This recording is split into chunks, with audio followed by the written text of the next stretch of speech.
ಶಿವಕುಮಾರ ಸ್ವಾಮೀಜಿಯವರ ಬಾಲ್ಯ ಜೀವನ ಹೇಗಿತ್ತು? ಶಿವಕುಮಾರ ಸ್ವಾಮೀಜಿಯವರು ಅವರ ಬಾಲ್ಯದಲ್ಲಿ ಎಷ್ಟು ತುಂಟರಾಗಿದ್ರು ಗೊತ್ತಾ?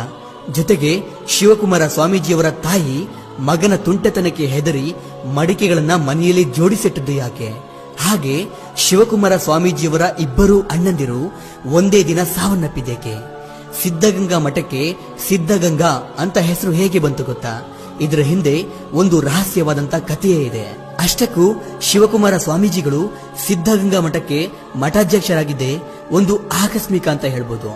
ಈ ರೀತಿ ಶಿವಕುಮಾರ ಸ್ವಾಮೀಜಿಗಳ ಬಗ್ಗೆ ಇರುವಂತ ಅಚ್ಚರಿ ವಿಷಯಗಳನ್ನ ಇವತ್ತು ನಿಮ್ಮ ಮುಂದೆ ಬೆಚ್ಚಿಡ್ತಿದ್ದೇನೆ. ಸುಮಾರು 600 ವರ್ಷಗಳ ಹಿಂದೆ ಗೋಸಲ ಸಿದ್ದೇಶ್ವರರು ಸಿದ್ಧಗಂಗಾ ಮಠವನ್ನ ಸ್ಥಾಪನೆ ಮಾಡ್ತಾರೆ.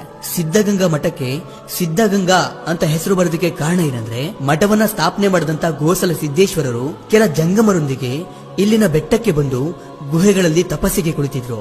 ಆಗ ಒಂದು ರಾತ್ರಿ ತುಂಬಾ ವಯಸ್ಸಾಗಿದ್ದಂತ ಜಂಗಮರಿಗೆ ತುಂಬಾ ಬಾಯಾರಿಕೆಯಾಗುತ್ತೆ. ಆಗ ಆ ಬೆಟ್ಟದಲ್ಲಿ ಎಲ್ಲಿ ಹುಡುಕಿದ್ರೂ ಕುಡಿಯಲು ನೀರು ಸಿಗೋದಿಲ್ಲ. ಆಗ ಶ್ರೀ ಗೋಸಲ ಸಿದ್ದೇಶ್ವರರು ದೇವರಲ್ಲಿ ಪ್ರಾರ್ಥಿಸಿ ಬಂಡೆಗಲ್ಲನ್ನ ಮೊಣಕಾಲಿನಿಂದ ಗುದ್ದಿದಾಗ ಬಂಡೆಗಳಿಂದ ನೀರು ಉಕ್ಕಿತು. ಆ ವಯಸ್ಸಾಗಿದ್ದ ಜಂಗಮರ ದಾಹವೂ ಕೂಡ ನೀಗಿತ್ತು.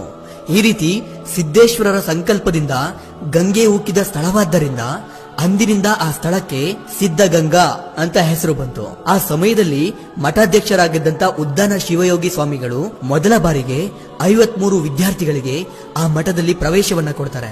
ಜೊತೆಗೆ ಆ ವಿದ್ಯಾರ್ಥಿಗಳಿಗೆ ಉಚಿತವಾದಂತಹ ಊಟ, ಶಿಕ್ಷಣ, ವಸತಿಯನ್ನ ಕೊಡೋದಕ್ಕೆ ಪ್ರಾರಂಭಿಸ್ತಾರೆ. ಆದ್ರೆ ಆ ದಿನಗಳಲ್ಲಿ ಅಷ್ಟು ವಿದ್ಯಾರ್ಥಿಗಳಿಗೆ ಉಚಿತವಾದಂತಹ ಸೌಲಭ್ಯಗಳನ್ನ ಕೊಡೋದಕ್ಕೆ ತುಂಬಾ ಕಷ್ಟವಾಗ್ತಿತ್ತು. ಯಾಕಂದ್ರೆ ಸಿದ್ಧಗಂಗಾ ಮಠಕ್ಕೆ ಆ ದಿನಗಳಲ್ಲಿ ಯಾವುದೇ ಮೂಲಗಳಿಂದ ನಿರಂತರವಾದಂತಹ ಆದಾಯ ಬರ್ತಾ ಇರಲಿಲ್ಲ. ವರ್ಷಗಳು ಹುರುಳುತ್ತಾ ಹೋದಂತೆ ಮಠದಲ್ಲಿ ವಿದ್ಯಾರ್ಥಿಗಳ ಸಂಖ್ಯೆ ಹೆಚ್ಚುತ್ತಾ ಹೋಯಿತು. ಒಮ್ಮೆ ಸಿದ್ಧಗಂಗಾ ಮಠಕ್ಕೆ ಸೇರಿ ತನ್ನ ವಿದ್ಯಾಭ್ಯಾಸವನ್ನ ಮುಂದುವರಿಸಬೇಕು ಅಂತ ಸಿದ್ಧಗಂಗಾ ಮಠದ ಮಠಾಧ್ಯಕ್ಷರಾಗಿದ್ದಂತ ಉದ್ದಾನ ಶ್ರೀಗಳ ಹತ್ತಿರ ಒಬ್ಬ ಚುರುಕು ನೋಟದ ಬಾಲಕ ಬರ್ತಾನೆ. ಆಗಷ್ಟೇ ಅವನು ತುಮಕೂರಿನಲ್ಲಿ ಹೈಸ್ಕೂಲ್ ಪ್ರವೇಶವನ್ನ ಪಡೆದಿದ್ದ. ಆದ್ರಿಂದ ಸಿದ್ಧಗಂಗಾ ಮಠದಲ್ಲೇ ಉಳಿದು ನನ್ನ ವಿದ್ಯಾಭ್ಯಾಸವನ್ನ ಮುಂದುವರಿಸ್ತೇನೆ ಅಂತ ಶ್ರೀಗಳ ಹತ್ತಿರ ಕೇಳಿಕೊಂಡ. ಆದ್ರೆ ಮಠದಲ್ಲಿದ್ದಂತ ಆದಾಯದ ಕೊರತೆಯಿಂದ ಶ್ರೀಗಳು ಒಪ್ಪಲಿಲ್ಲ. ನಂತರ ಶ್ರೀಗಳ ಕಾಲಿಗೆ ನಮಸ್ಕರಿಸಿ ಹೊರನಡೆದವರೇ ಸಿದ್ಧಗಂಗಾ ಶ್ರೀ ಶಿವಕುಮಾರ ಸ್ವಾಮೀಜಿಗಳು. ಅವರು ಅವರ ಬಾಲ್ಯದಲ್ಲಿ ಎಷ್ಟು ತುಂಟರಾಗಿದ್ರು ಅಂತ ಕೇಳಿದ್ರೆ ನೀವು ನಂಬೋಕು ಕಷ್ಟವಾಗುತ್ತೆ. ಹೌದು, ಹೊನ್ನಪ್ಪ ಮತ್ತೆ ಗಂಗಮ್ಮ ಎಂಬ ದಂಪತಿಗೆ ಜನಿಸಿದ 13 ಜನ ಮಕ್ಕಳಲ್ಲಿ ಶಿವಕುಮಾರ ಸ್ವಾಮೀಜಿ ಅಥವಾ ಶಿವಣ್ಣ ಕೊನೆಯ ಮಗ. ಆದ್ದರಿಂದ ಶಿವಣ್ಣನ ತಾಯಿ ಗಂಗಮ್ಮನಿಗೆ ಶಿವಣ್ಣನ ಮೇಲೆ ಎಲ್ಲಿಲ್ಲದ ಪ್ರೀತಿ. ಶಿವಣ್ಣ ಅಂದ್ರೆ ಇಲ್ಲಿ ಬೇರೆ ಯಾರೂ ಅಲ್ಲ, ಶಿವಕುಮಾರ ಸ್ವಾಮೀಜಿಗಳ